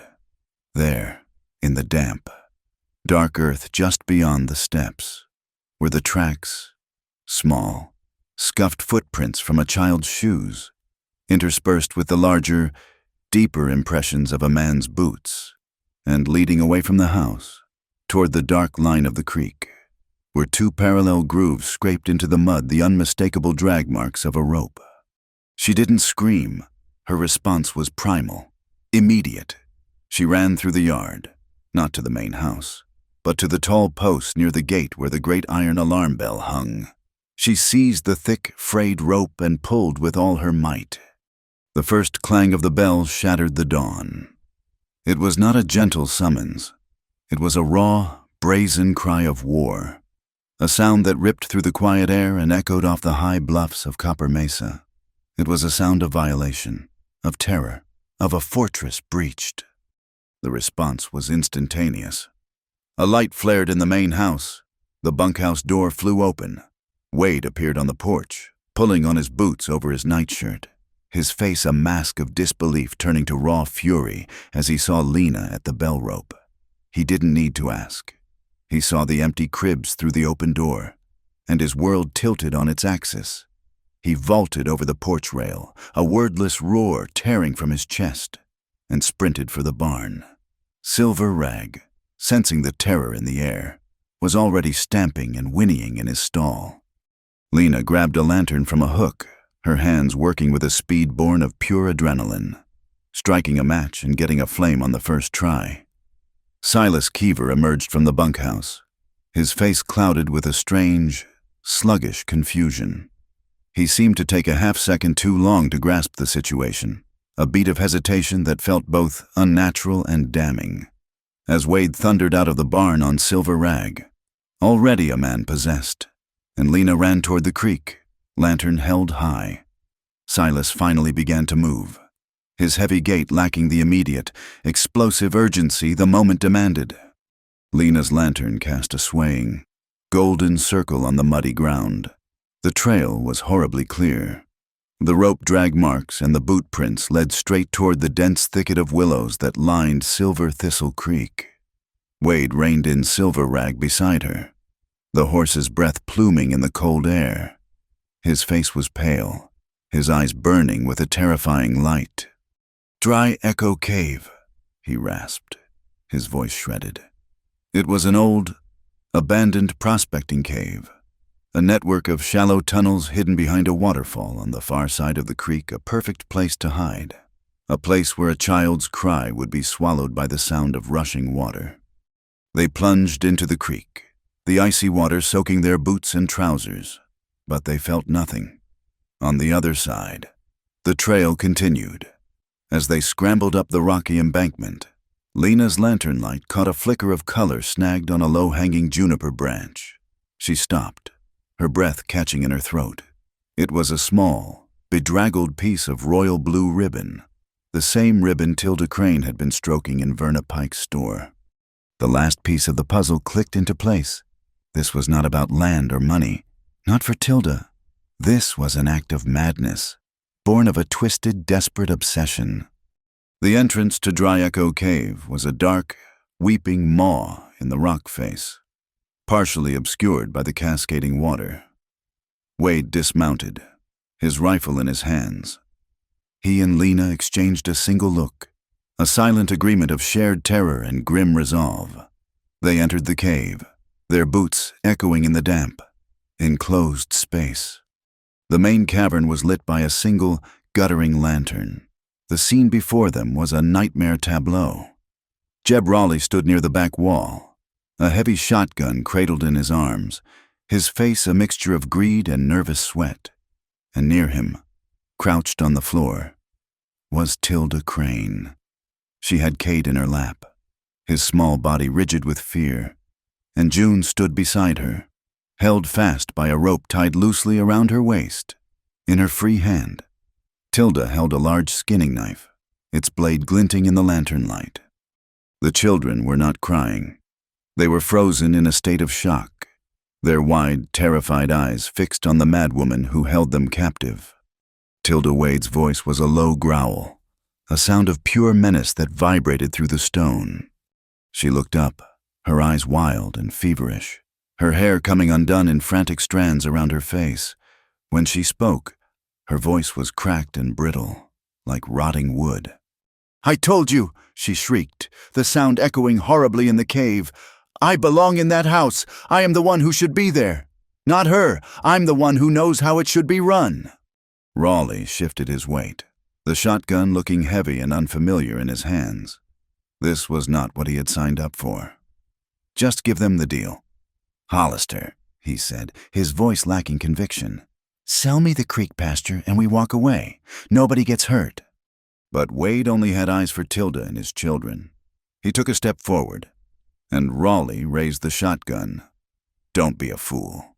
While Wade held Raleigh's attention, Lena moved. She didn't run or shout. She began to walk slowly, deliberately, straight toward Tilda. She did not look at the knife. She looked only at Tilda's face. Her own voice, when she spoke, was a stark contrast to the hysteria in the cave. It was calm, even, and imbued with an unshakable authority. "That is enough." "Tilda," Lena said, her voice cutting through the woman's frantic energy. "Let the children go. Don't do something that will follow you for the rest of your days." Tilda's wild eyes darted toward Lena.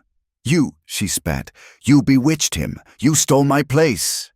From Tilda's lap, a small, terrified sound emerged, a hiccup from Cade, and then a small, trembling voice called out, a beacon in the darkness. "Mama Lena." It was June. The words, so simple and pure, were a physical blow to Tilda. They were the undeniable truth, the sound of her entire delusion shattering around her. The child had named her mother, and it was not Tilda. A terrible, animalistic cry of pure anguish tore from Tilda's throat. Her fantasy was broken. All that was left was rage. She lunged forward, the knife raised high, not at Lena, but at the empty space where her dream had been. Lena was ready. She sidestepped the wild charge and grabbed a piece of rotten, moss-covered planking that had fallen from an old mine support. As Tilda stumbled past, Lena brought the edge of the plank down hard on Tilda's wrist. It wasn't a blow meant to injure, but to disarm. The knife clattered to the stone floor.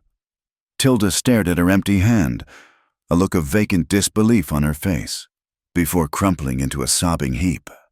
At that exact moment, a new figure appeared at the mouth of the cave, silhouetted against the morning light. It was Silas Keever, a rifle held loosely in his hands. Jeb Raleigh, startled, hesitated. He saw Silas, a potential ally, and for a split second, his focus shifted from Wade. It was the only opening Wade needed. He moved with the speed of a striking snake, closing the distance and slamming the butt of his rifle against Raleigh's shotgun, knocking it aside. But Silas did something no one expected. He took 2 steps into the cave and leveled his rifle not at Wade, but squarely at Jeb Raleigh's chest. "Drop it, Jeb," Silas said, his voice cold and hard as iron. Raleigh stared at him, his face a mask of betrayal. "Silas, what in God's name are you doing? We had a deal." "We had a talk," Silas corrected him, his eyes like chips of flint. "But you put fire to the barn. You put your hands on children. I don't co-sign that." Greed had made them partners, but Raleigh's desperate cruelty had dissolved the alliance. Silas was a man of flexible morals, but even he had a line. Wade wrenched the shotgun from Raleigh's stunned grasp. The tense standoff was over. Just then, a new sound filled the air, the sound of shouting voices and running feet, drawn by the incessant, terrifying ringing of the alarm bell. The people of Mistletoe Gulch were coming. Reverend Hale was in the lead, his face grim, followed closely by the formidable, determined figure of Mrs. Orrin. They poured into the cave to a scene of shocking clarity, Wade holding a disarmed Raleigh, Silas with his rifle steady, Tilda sobbing on the ground, and Lena, her back to them all, on her knees, untying the rope from June's waist and gathering both trembling children into her arms. Reverend Hale and Mrs. Orrin went straight to them, their faces a mixture of horror and relief. They gently took the children from Lena, wrapping them in blankets they had brought, murmuring soft, comforting words. Tilda looked up from the floor, her face a ravaged mess of tears and dirt. She saw the circle of condemning faces, the lost children, the failure of her desperate, mad plan. She whispered to the unpitying stone floor, I just didn't want to be left behind. Lena, standing over her, looked down not with hatred, but with a deep, weary sadness. No one takes your place. Tilda, she said, her voice quiet but clear. Not unless you burn it down yourself. A final figure appeared at the mouth of the cave, panting from the run. It was Verna Pike. She took in the scene at a glance. Tilda's collapse, Raleigh's capture, the children being comforted. She opened her mouth, the sharp, vindicated words. I told you so.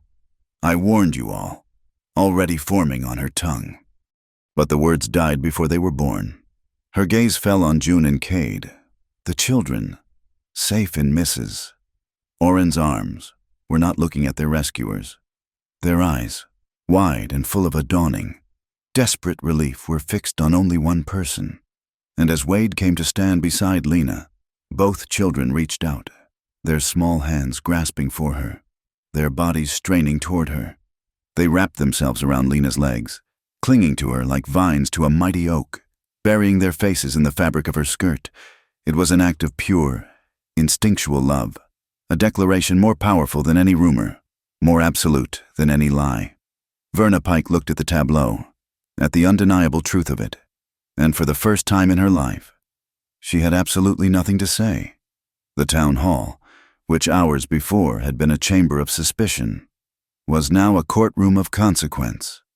The morning sun slanted through the tall, dusty windows, illuminating a scene of stark, frontier justice. The county sheriff, a weary man with a drooping mustache and eyes that had seen too much, had arrived from Fort Laramie, summoned by a rider Wade had dispatched. Jeb Raleigh stood before him, his earlier smugness replaced by a sullen, trapped animal look. The bravado had evaporated, leaving behind only the sour residue of greed.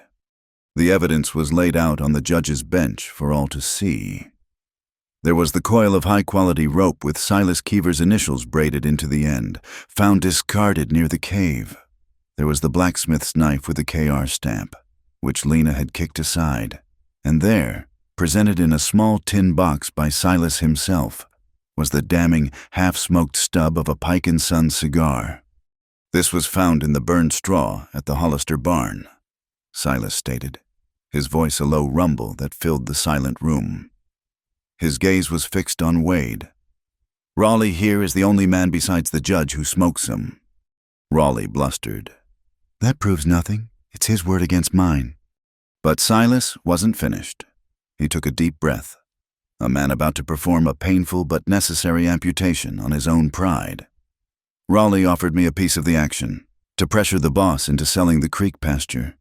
He was on my porch the night before the fire, watching the house, and I said nothing.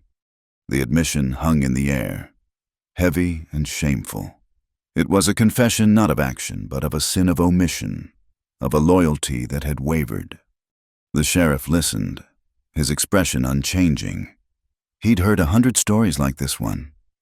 He turned to Raleigh. Jebediah Raleigh, I'm arresting you on the charge of kidnapping for the purpose of extortion and suspicion of arson. He produced a pair of iron manacles. The sharp, metallic click as they locked around Raleigh's wrists was the sound of a future being slammed shut as he was led away. A pariah in the town he had sought to manipulate. A chapter of fear in Mistletoe Gulch came to a definitive end. With Raleigh gone, all eyes turned to Silas Keever.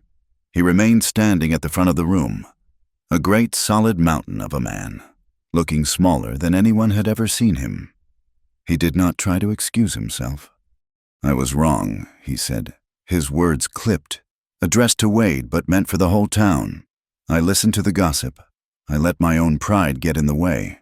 The night of the fire, I was slow to act. I let a good man down." He looked at his own large, powerful hands as if they were foreign objects. "I ain't asking for forgiveness. That ain't my right." He lifted his head, his gaze meeting Wade's, and for the first time there was no challenge in it, only a deep, abiding shame. "I'm asking for a chance to pay my debt. Let me stay on at Breakwater. No wages, just work. I'll work until you say we're square." Wade looked at the man who had been his right hand for 10 years, the man who had stood with him through blizzards and droughts, and who had, in the end, chosen the right side. He saw the genuine remorse etched on the foreman's rugged face. Forgiveness was a long way off, but Wade was a practical man. He needed skilled hands. More than that, he understood that a debt paid with honest labor was a more powerful lesson than banishment. "You'll stay," Wade said, his voice even. "And you'll work, under my direct supervision. We're square when I say we are." Silas gave a single, grateful nod. A heavy weight had been lifted. His honor, though badly tarnished, was not completely lost. The final piece of judgment fell upon Tilda Crane.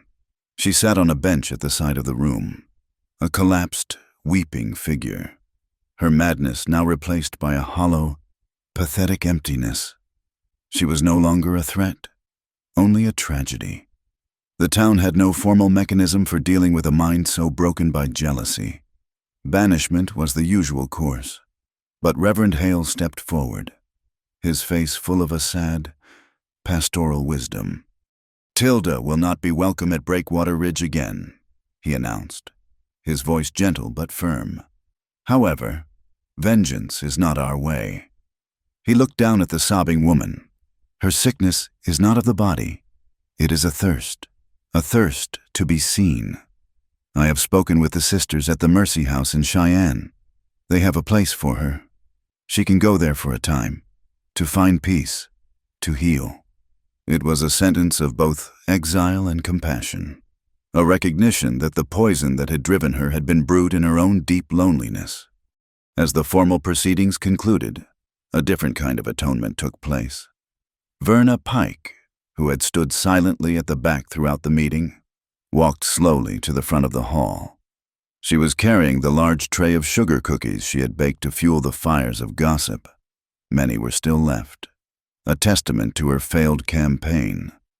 Her face was grim, her usual sharp expression softened by a look of profound regret. She walked to the main table where families were gathered and placed the heavy tray down with a thud.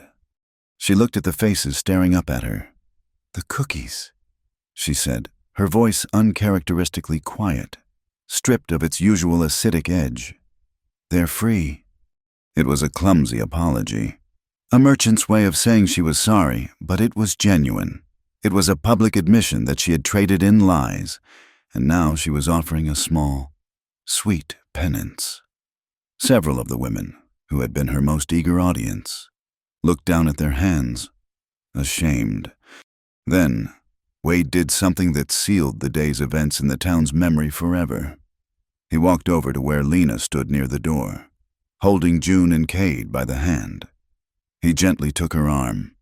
She looked up at him, her eyes questioning, hesitant to be the center of attention. He gave her a look of quiet reassurance and led her through the silent crowd to the platform at the front of the room.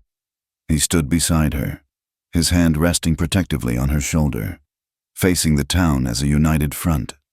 "There has been a lot of talk about this woman," Wade said, his voice clear and strong. "A lot of stories."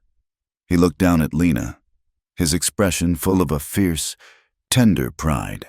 "She is not a story for your gossip. She is not a mystery to be solved." He then looked out at the crowd, at his friends and neighbors, and delivered the final, unassailable truth. "She is the answer for my children." The room was utterly still, the words so simple and so profound. landed with the force of a benediction. This was not about land or rules or what was proper. It was about the sacred, elemental peace of a sleeping child. In the quiet, heads began to nod. First one, then another. A slow, rolling wave of assent, of understanding, of a community collectively, quietly, correcting its own heart. As they stepped down from the platform, Mrs. Oren approached them. She held a small, leather-bound book in her hands, its pages worn soft with use. It was an old hymnal. "This belonged to my youngest boy, Samuel," she said, her voice raspy with emotion as she pressed the book into Lena's hands. "He wasn't much of a singer, but he loved the words." She looked from Lena to the two children who now clung to her skirt. "You have a gift, child. You brought peace to this house." She patted Lena's hand, her eyes full of a deep, knowing wisdom.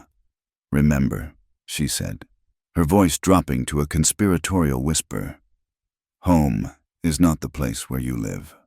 Home is the place where you sing someone else to sleep." A week later, a writer from the railroad survey team brought a message to the town hall. There had been a change of plans. An engineer, studying the topography, had noticed a high potential for spring erosion along the banks of Silver Thistle Creek. To ensure the stability of the track, the proposed route was being shifted a half-mile to the south, skirting the base of Solace Hill. The decision meant that Breakwater Ridge would keep its best, most fertile pasture. It was a piece of incredible good fortune, a practical blessing that felt to many like a quiet reward from Providence.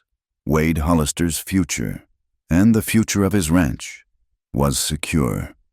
That evening, as the sun set, casting long, golden shadows across the newly peaceful valley, Wade found Lena on the porch, watching the children chase fireflies in the twilight. He came and stood beside her. "The ranch is safe," he said quietly. "The future is clear." He turned to her, his expression serious. "Lena, this is your home now, if you'll have it. But I want to make it official. I need more than just help. I need a partner. I want to offer you the position of full housekeeper and co-manager of the ranch, to help me run this place, to help me build the post station." Lena listened, her heart swelling. She looked at his earnest, hopeful face. Then her gaze drifted to the yard, where the twins' laughter peeled through the dusk. Her answer was simple and came from the very center of her being. "I will accept," she said, a soft, true smile lighting her face. "If it means I get to be with June and Cade every morning when they wake up." Later, after the children had been tucked into their cribs, Lena sat at the kitchen table, mending one of Cade's shirts by lamplight. She saw June toddle out of the parlor, her eyes full of sleep. The little girl walked over to the small slate that still rested on the bench, the slate where Lena had once written her declaration of intent. June picked up the nub of chalk with a clumsy, determined fist. She stood on her tiptoes, concentrating fiercely, and scrawled a single, shaky word across the black surface. Then, satisfied with her work, she turned and toddled back to bed. Lena rose and went to look at the slate. There, in the wavering, uncertain script of a child just learning the magic of letters, was the word home. The scrawled letters were more beautiful, more binding than any legal document. That night, a new energy pulsed through the ranch. By the light of a dozen lanterns, Wade, Lena, a humbled and hard-working Silas, and the other two ranch hands worked together. They tore down the old, violated gate. They dug new post holes, deep and true. They hoisted a new, massive gate made of fresh-cut pine into place. It was an act of communal renewal, of reclaiming their space. As the last peg was driven home, Wade took out his carving knife. On the wide top beam of the new gate, he slowly, carefully, carved the new name, the new creed of their home, not Breakwater Ridge, not Hollister, but two simple words that said everything family rides here. There was no chapel, no stained-glass saints to bear witness. Their cathedral was the vast, open sky of Copper Mesa, the roof a limitless, aching blue. The pews were simple wooden benches, arranged in 2 neat rows in the yard, facing the porch of the main house. A gentle wind, smelling of sun-baked earth and distant pine, whispered through the high branches of the cottonwood tree, its leaves shimmering like 1,000 tiny silver coins. This was not a wedding brought to the wilderness. It was a wedding born of it, as natural and as unadorned as the landscape itself. Under an arch of wild ivy that Silas Keever had painstakingly woven around the porch posts, Wade Hollister stood waiting. He was not the same man who had hired a downcast widow a few short months ago. The ice in his eyes had melted, replaced by a warm, steady light. The hard lines of grief around his mouth had softened.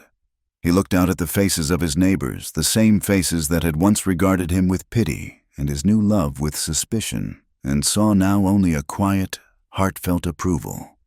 Then a hush fell over the small gathering. From the door of the house, Lena appeared. She wore a simple dress the color of fresh cream, its lines clean and modest, a garment that spoke of quiet dignity, not ostentation. Her dark hair was coiled in a neat bun at the nape of her neck, adorned with a single, perfect wildflower.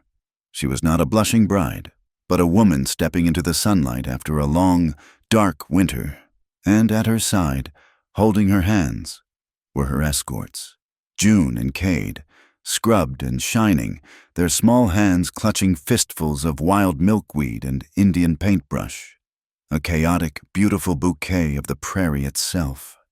They walked the short aisle of grass, and as Lena reached the arch, she handed the wildflowers to Mrs. Orrin in the front row and placed her hands in Wade's. Reverend Hale, his face beaming, stood before them. There were no pronouncements of scripture, no lengthy sermons. The vows they spoke were as raw and real as the lives they had lived. Wade looked into Lena's clear, steady eyes. "I was a hollow man," he began, his voice thick with an emotion the whole town could feel. "I thought the best part of me, the part that knew how to love, was buried up on that hill." He glanced toward Solace Hill, a gesture of respect, not of lingering sorrow. "I was wrong. It wasn't dead. It was just frozen. Lena, you walked into the coldest, darkest part of my life, and you built a fire. You gave my children back their peace. You gave me back my heart." Then it was Lena's turn. She thought of the small, unfinished sock in her trunk. For so long, it had been a symbol of a love that had nowhere to go, a life cut short. Now, it was something else entirely. "I came here with nothing," she said, her voice a soft but unwavering thread in the quiet air. "My hands were empty. My heart was a locked room. I had a small, knitted sock, half finished, for a child I never got to hold." Her eyes filled with tears, but she did not weep. "And then I found 2 pairs of small hands, waiting for me. I found 2 small hearts that needed a place to rest. You and your children. Wade, you didn't just give me a home. You gave my love a place to land." Reverend Hale, his own eyes suspiciously bright, raised his hands. "By the grace of God, and in the presence of this community, which has seen your sorrow and now bears witness to your joy, I pronounce you husband and wife." The applause that followed was not a thunderous roar. It was a deep, rolling wave of heartfelt emotion. It was the sound of shovels scraping earth, of women clapping flour from their hands, of calloused palms meeting in a gesture of profound, communal blessing. More than one person was seen wiping their eyes, and in the front row, Verna Pike, the town's former purveyor of gossip, took out a lace handkerchief and dabbed delicately at the corner of one eye, her face transformed by a genuine, unadulterated happiness for the family she had once sought to fracture. The reception was a testament to the community's embrace. Long trestle tables were set up under the cottonwood tree, groaning with the bounty of the land. There were platters of roasted corn, savory meat pies with flaky crusts, bowls of potato salad, and great stone pitchers of salted lemonade. The affair was loud, joyful, and deeply sincere, and moving among the guests, refilling glasses and offering plates of food, was Silas Keever. He worked with a quiet, tireless efficiency, but for the first time there was no sullenness in his demeanor as he handed a slice of apple pie to a laughing child. A slow, unaccustomed smile spread across his face. It was a smile of a man who had found his place again, not as an enforcer of rules, but as a builder of community. As the sun began to dip below the bluffs, painting the sky in strokes of apricot and rose, Wade stood and raised his glass. The crowd fell silent. He looked at Lena, who was seated beside him, with Cade asleep in her lap. "Friends," Wade said, his voice ringing with happiness. "Most of you know the story. I hired Mrs. Morin to clean out my barn." He paused, a wide, true smile spreading across his face. But it turned out, she was the one who cleaned the sorrow out of this house. A cheer went up, and glasses were raised. Long after the last guest had departed, after the tables had been cleared and the children were tucked safely into their new, proper beds in the room next to theirs, a single oil lamp burned in the kitchen. The house was quiet, wrapped in a profound and peaceful stillness. Wade came and stood behind Lena, who was looking out the window at the star-dusted sky. He wrapped his arms around her, pulling her back against his chest. She leaned into his embrace, her body relaxing completely, a silent testament to her trust in him.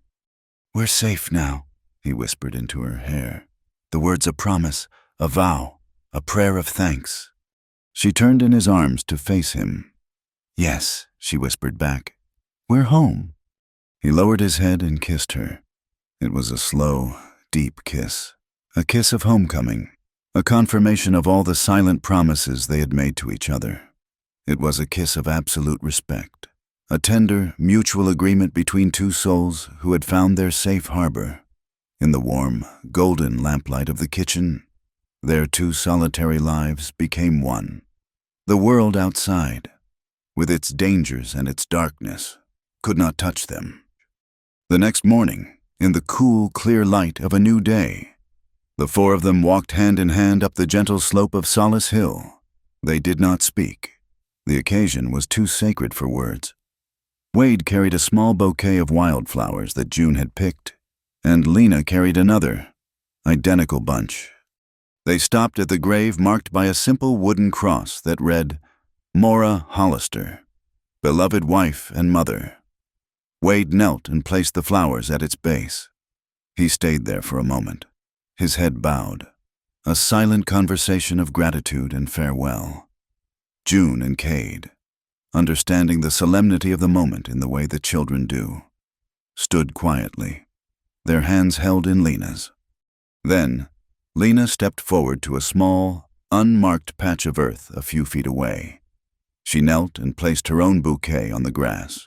There was no headstone, no name, but here, in this peaceful place, she finally laid to rest the ghost of the little boy she had never had a chance to name. She was giving her sorrow a home, a place of honor in the landscape of her new life. Wade came and knelt beside her, placing his hand on her shoulder, sharing her grief as she had shared his. They were not erasing their pasts. They were braiding them together, creating a foundation of shared loss upon which they could build a future of shared joy. As they stood to leave, a new sound drifted up from the valley below. It was a long, low whistle, soft and melodic.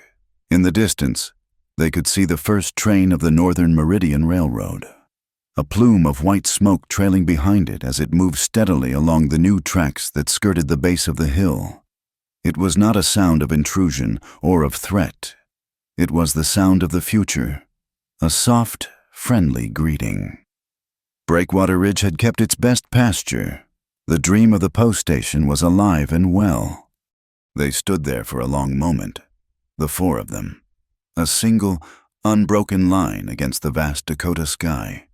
Wade, Lena, June, and Cade, holding hands, looking down at the valley, at the ranch that was their home. A gentle breeze stirred the grass at their feet, and the morning sun broke free of the last of the clouds. brushing the rooftops below with a stroke of pure, brilliant gold. The long, painful story of the widow hired to clean the barn had finally closed, just as the hearts of all who heard it were finally, truly, opening. Thank you so much for listening to our story. We'd love to know where in the world you're tuning in from, so please leave a comment below to say hello and share your thoughts. If you enjoyed this tale, please consider subscribing to our channel. Wild West Stories 1850. Give this video a like and hit that hype button to help us share these stories with even more listeners.